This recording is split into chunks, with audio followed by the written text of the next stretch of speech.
É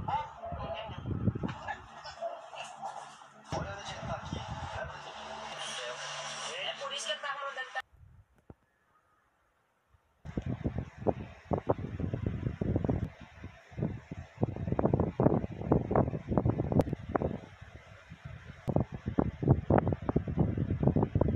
Dessa vacina para o Brasil tem muito pouco tempo para resolver a situação. Para a história que o Pazuello falou, um ladrão de moto é uma moto potente, ele podia ter... Nem com a grande situação de roubado relógios de luxo na região de Pinheiros.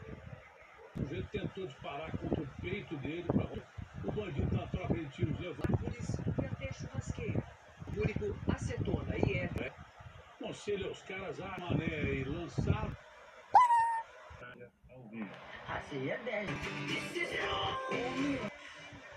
Oi, Ney. Aí eu falei, o que, filha? Ela falou, lembra do projeto da... Você deu um...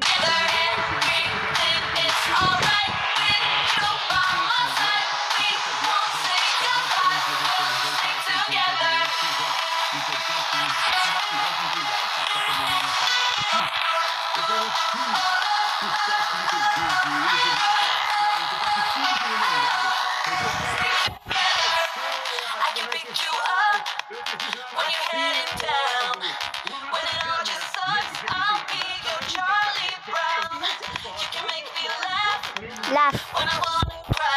Where?